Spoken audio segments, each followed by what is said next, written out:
जय हिंद दोस्तों। जियोपॉलिटिक्स अपने आप में गजब, और जिस तरीके से जियोपॉलिटिक्स है, यहाँ पर चाइना, रशिया, अमेरिका, इंडिया, लगभग लगभग सभी यूरोपियन कंट्रीज किसी न किसी पक्ष में खड़े हुए हैं। यहाँ जिस तरीके से सिचुएशन चल रही है, वहां एकदम से देखने वाली बात है कि पूरी इस सिचुएशन में चाइना ने एक ऐसा कदम उठाया सर्बिया के अंदर कि पूरे यूरोप के अंदर हड़कंप मचा हुआ है। कहां तो चाइना सिर्फ और सिर्फ रशिया की डिप्लोमेटिक मदद कर रहा था, लेकिन एकदम से यहां चाइना के इस कदम ने या चाइना की इस सप्लाई ने पूरे यूरोप को ऐसी दोराहे पर लाकर खड़ा कर दिया कि अब होगा क्या। यानी एक ऐसी जगह बम फिट कर दिया जहां से पूरे यूरोप को परेशानी होना लाजमी है, नेचुरल है। और यहां पर अमेरिका और यूरोपियन कंट्रीज और खासकर नाटो नेशंस बहुत बुरी तरह फंसने वाले हैं, इसमें भी कोई दो राय नहीं है। तो आओ इस टॉपिक के ऊपर डिस्कस करें, लेकिन उससे पहले छोटी सी एक रिक्वेस्ट कि दोस्तों, अगर आप लोगों को मेरे वीडियोस पसंद आते हैं तो मेरे चैनल को लाइक करें, सब्सक्राइब करें, शेयर करें, बेल आइकन जरूर दबाएं ताकि मेरी ये वीडियोस जल्दी से जल्दी आप लोगों तक पहुंच सके। मामला क्या है, इसके ऊपर डिस्कस करने जा रहा हूं। उससे पहले छोटी सी एक रिक्वेस्ट कि दोस्तों, अगर आप लोगों को मेरे वीडियोस पसंद आते हैं तो मेरे चैनल को लाइक करें, सब्सक्राइब करें, शेयर करें, बेल आइकन जरूर दबाएं ताकि मेरी ये वीडियोस जल्दी से जल्दी आप लोगों तक पहुंच सके। दूसरी चीज दोस्तों, अगर आप UPSC, PSC, SSC, central universities, common entrance test, NET, JRF, grade 1, TET, इनमें से किसी भी एग्जाम की तैयारी करना चाहते हैं या फिर मतलब इन्हीं की तैयारी करना चाहते हैं, यूपीएससी और पीसीएस की पीटी के लिए भी, तो एनसीईआरटी का कंसेप्टर बैच हमारा लॉन्च होने जा रहा है। इस एनसीईआरटी के कंसेप्टर बैच में जल्दी से जल्दी आप हमारे को मैसेज कीजिए, व्हाट्सएप कीजिए या फिर इस नंबर पर कॉल करके हमसे कांटेक्ट कीजिए। 500 पर मंथ आप इस सब्जेक्ट की फीस है। पूरा का पूरा एनसीईआरटी का हिस्ट्री, पहले हिस्ट्री शुरू हो रहा है, फिर ज्योग्राफी, पॉलिटी और दूसरे सब्जेक्ट्स भी शुरू होते रहेंगे। कंप्लीट कोर्स करवाया जाएगा, कंसेप्ट क्लियर करवाए जाएंगे, ऑब्जेक्टिव टाइप क्वेश्चंस जितने भी अलग अलग एग्जाम्स में आए हुए हैं सबको कंप्लीट करने की पूरी कोशिश की जाएगी। 99% चांसेस है। उसके बाद भाई मैं पढ़ाऊंगा, हरिमोहन मेरा ही नाम है, ये मेरी फोटो है, तो ऑब्वियस सी बात है, जल्दी से जल्दी आप इस वीडियो को मतलब हमारे इस नंबर पर कॉल कीजिए अगर आप प्रिपरेशन करना चाहते हैं। तो अब आ जाते हैं दोस्तों टॉपिक के ऊपर। टॉपिक, चाइना ने ऐसी क्या चाल चली कि पूरा का पूरा यूरोप जो है वो स्तब्ध है, उसमें जिसे कहते हैं टेंशन क्रिएट हो चुकी है। मामला दरअसल दोस्तों ये है कि अगर मोटे तौर पर देखा जाए तो सबसे पहले रशिया की लोकेशन देखिए और सारा सिचुएशन को देखिए। भाई असलियत में मामला यह है कि चाइना है यहां पर, चाइना बैठा है इधर, और यहां जो चाइना बैठा हुआ है, चाइना ने रशिया से कहा कि भैया हम तुम्हारे साथ डिप्लोमेटिक आपको सपोर्ट तो देंगे, लेकिन किसी तरीके की ऐसी सपोर्ट नहीं देंगे, यानी कहीं ना कहीं मिलिट्री सपोर्ट आपको देने वाले नहीं हैं। और यानी दिखाई दे रहा है, क्योंकि जो विंटर ओलंपिक्स में थे उनमें शी जिनपिंग और पुतिन की क्या बात हुई मेरे को नहीं बताया, मोदी जी को भी नहीं बताया होगा कि भाई साहब हमने यहां बैठ के ये बात करी। हम सिर्फ अज्यूम कर रहे हैं कि अभी तक चल क्या रहा था।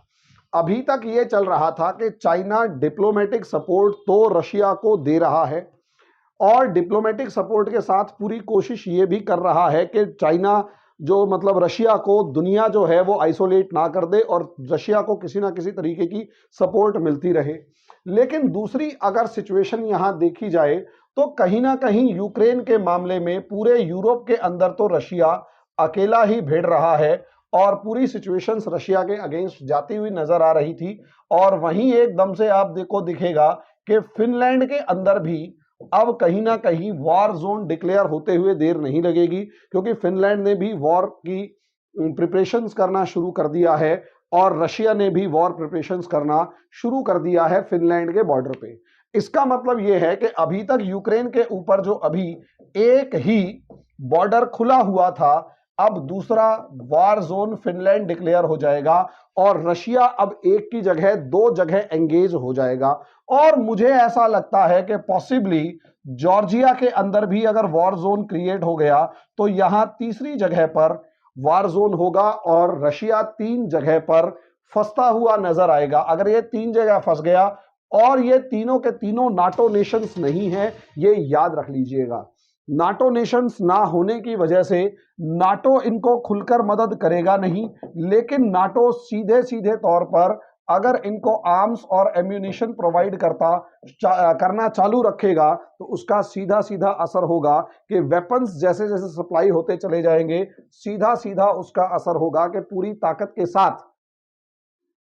जैसे जैसे वेपन्स सप्लाई होते चले जाएंगे, रशिया यहां पर उलझता चला जाएगा और खुलकर फिर यहां से ये तीनों को अगर ढंग से वेपन्स मिल जाते हैं तो यहां से बाहर नहीं निकल पाएगा। शॉर्ट में कहें तो रशिया ने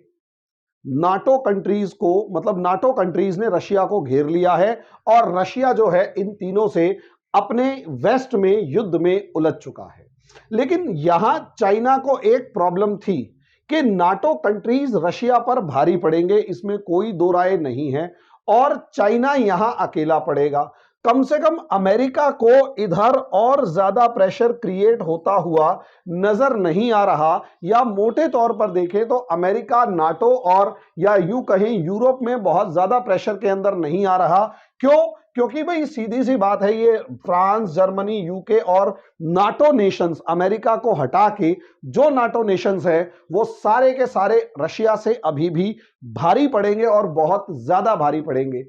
इसीलिए, और सबसे बड़ी बात, अगर नाटो वर्सेस रशिया ओपनली नहीं होता, अगर ओपनली नाटो वर्सेस रशिया नहीं होता तो इसका सीधा सीधा मतलब यह होगा कि रशिया को नाटो देश उलझाए रखेंगे, बिना लड़े, बिना अपने सैनिक, बिना अपने बंदे मरवाए, बिना अपना मैन एंड मटेरियल वेस्ट करवाए। तो चाइना यहां ऑब्वियस सी बात है टेंशन में आएगा, क्योंकि ना चाहते हुए भी उसका एक पॉसिबल अलाय युद्ध में फंस गया और वहां से निकल नहीं पा रहा। ऐसे में चाइना से किसी ना किसी चाल की तो उम्मीद की जा सकती थी, और वो चाल यहां पर चाइना ने चली, और वो ऐसी चाल है कि पूरा यूरोप जो है वो फंस के खड़ा हुआ नजर आ रहा है। मामला क्या है, इसे थोड़ा सा समझ लेते हैं। असलियत में दोस्तों, अगर हम यहां पर पूरे इस मामले को समझें तो अगर आप में से किसी को याद हो तो वर्ल्ड वॉर 1 और ऑटोमन एम्पायर का डिसइंटीग्रेशन, ऑटोमन एम्पायर का जो डिसइंटीग्रेशन था, उस दोनों में कॉमन चीज क्या थी? उन दोनों में कॉमन चीज ये थी कि इन दोनों में सर्ब, स्लाव दो कम्युनिटीज हैं और उनका मूवमेंट चल रहा था। ऑटोमन एम्पायर जो आज के दिन टर्की है, इसका जो ओरिजिनल जो पेरेंट स्टेट था वो था ऑटोमन एम्पायर, जो बहुत बड़ा था। ऑटोमन एम्पायर लगभग ये क्रोएशिया वगैरह से लेकर शायद रोमानिया और ये सारे इलाके जो हैं, एक टाइम पे रोमानिया भी, ये पूरा इलाका ये वाला तो ऑटोमन एम्पायर के कंट्रोल में था। उसके बाद ईरान का बड़ा हिस्सा, अजरबैजान और ये सब, और ये सीरिया, रियाद, एमिरेट्स वगैरह सारा, ये ट्यूनीशिया तक और एक टाइम पर मोरक्को तक सिर्फ और सिर्फ ऑटोमन एम्पायर था। बहुत बड़ा एम्पायर, और एक दो नहीं, पूरे 300 साल तक चलने वाला एम्पायर। 1453 से वो पीक पर आना शुरू हुआ और लगभग 1790s तक वो अपनी पीक पर था। बहुत पावरफुल एम्पायर था ऑटोमन एम्पायर। लेकिन धीरे धीरे आप देखेंगे कि 1790s के बाद 1800 के अंदर जैसे ग्रीस अलग होता है और धीरे धीरे सारे देश ऑटोमन एम्पायर से टूटना शुरू हो जाते हैं, और इस एरिया के अंदर सबसे ज्यादा सपोर्ट करने का जो काम था वो यहां पर रशिया का था। रशिया की सीधी सी आदत यह है, रशिया चाहता है ब्लैक सी के इस इलाके पर और इस पूरी टेरिटरी पर चाहता था कि रशिया का कब्जा हो जाए और रशिया इतना स्ट्रांग हो जाए कि मेडिटेरेनियन सी, वार्म वाटर्स तक, मेडिटेरेनियन सी तक सीधा पहुंच हो जाए ताकि उसे कोई प्रॉब्लम ना हो। ठीक है, मेडिटेरेनियन सी तक उसकी सीधी पहुंच हो जाए, सीधी पकड़ हो जाए। अब जब यह सिचुएशन थी तो इस ऑटोमन एम्पायर को कमजोर करना जरूरी था, और इसे कमजोर करने के नाम पर रशिया ने यहां पर, अच्छा, एक क्रीमियन वॉर भी हुआ था, क्रीमियन वॉर भी हुआ था 1853 के आसपास, और इस क्रीमियन वॉर में फ्रांस और ब्रिटेन जो है वो टर्की का साथ दे रहे थे, क्रीमिया में लड़ रहे थे, और रशिया जो है वो भी क्रीमिया पे कब्जा करके लड़ रहा था। क्रीमियन वॉर हुआ था 3-4 साल तक। अब आप समझिए, रशिया ने जब रशिया क्रीमिया के अंदर हार गया, हालत खराब हो गई, और दूसरी तरफ जर्मनी का राइज हो गया, जर्मनी ताकतवर बनकर उभरा, तो यहां आपको नजर आएगा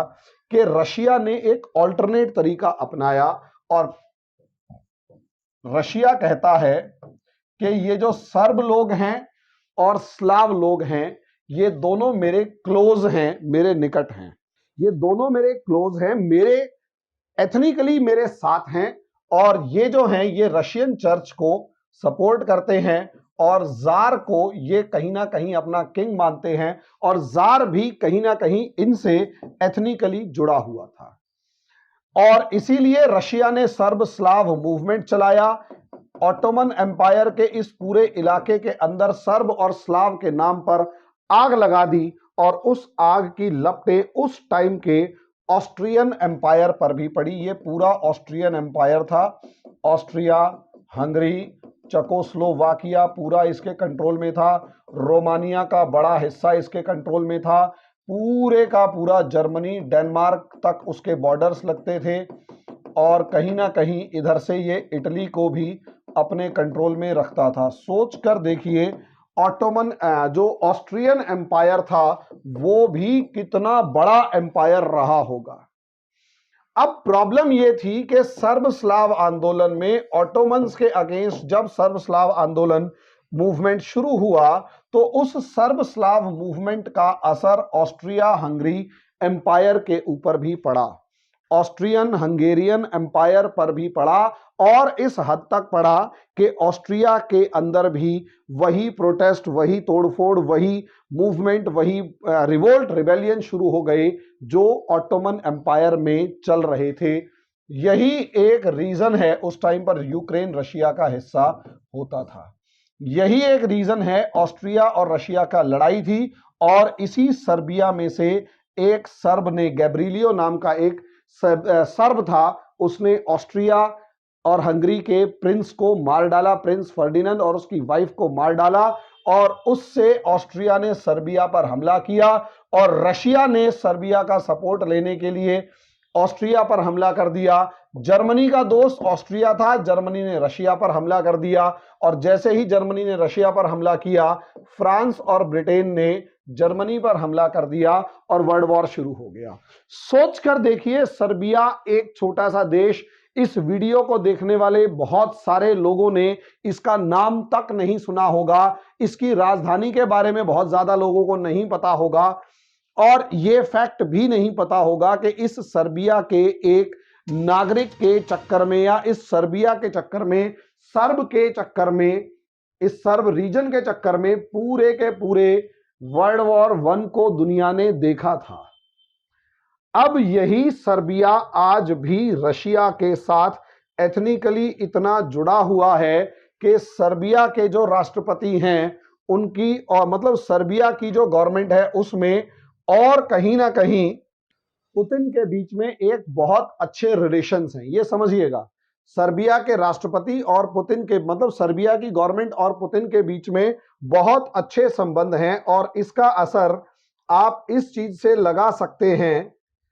कि आज भी नाटो नेशंस का ये जो ग्रुप है, यहां अगर आप देखें तो ये जो नाटो नेशंस यहां पर आपको दिखाई दे रहे हैं, ये तो येलो कलर वाले तो वो हैं जो ओरिजिनल नाटो नेशंस हैं, और उसके बाद यहां पर ये वो देश हैं जो किसी टाइम पर यूक्रेन, ऑस्टवाइल यूएसएसआर का हिस्सा होते थे, और आज के दिन वो कहीं ना कहीं यूक्रेन का, सॉरी, वो नाटो का हिस्सा बन चुके हैं। 15 देश ऐसे हैं जो किसी टाइम पर नाटो, यूएसएसआर का हिस्सा होते थे, और आज के दिन वो नाटो का हिस्सा हैं। अंदाजा लगाकर देखिए। लेकिन इस एक्सट्रीम सिचुएशन के अंदर भी अगर आप देखते हैं, यहां ये जो सर्बिया है, इसने और मॉन्टेनीग्रो ने अभी तक नाटो की मेंबरशिप ज्वाइन नहीं की है, और ये सर्बिया आज भी पुतिन का बहुत अच्छा दोस्त बना हुआ है, या यूं कहें पुतिन का अलाई बना हुआ है। अब ऐसी सिचुएशन में यहां ये जो है ये पुतिन का अलाई है, ये सर्बिया। अब यहां पर असलियत में चाइना ने क्या किया है, यानी ये पुतिन का दोस्त है, भले ही अभी लड़ ना रहा हो, लेकिन नाटो के पेट के बीच में, यहां स्विट्जरलैंड नाटो का हिस्सा नहीं है और ये ऑस्ट्रिया भी नाटो का हिस्सा नहीं है, ये समझ लीजिएगा,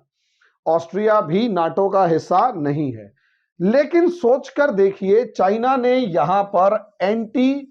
जो क्या नाम है मतलब एंटी मिसाइल सिस्टम जो है, एयर डिफेंस सिस्टम जो है वो एस्टेब्लिश कर दिया है,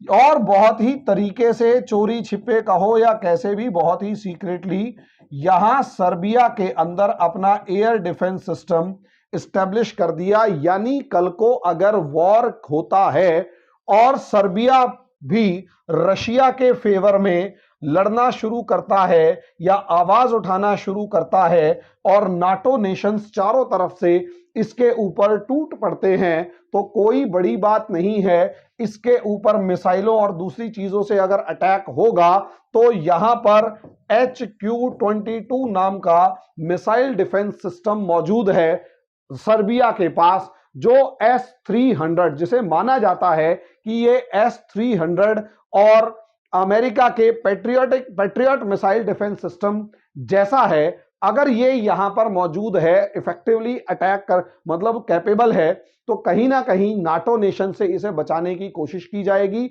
और अगर एक एयर डिफेंस सिस्टम की पता लगी है तो इसका मतलब यह है कि चाइना ने सर्बिया को हथियार पहुंचाकर इसकी पोजीशन को मजबूत करने की तैयारी कर ली है, और मजबूत करके कहीं ना कहीं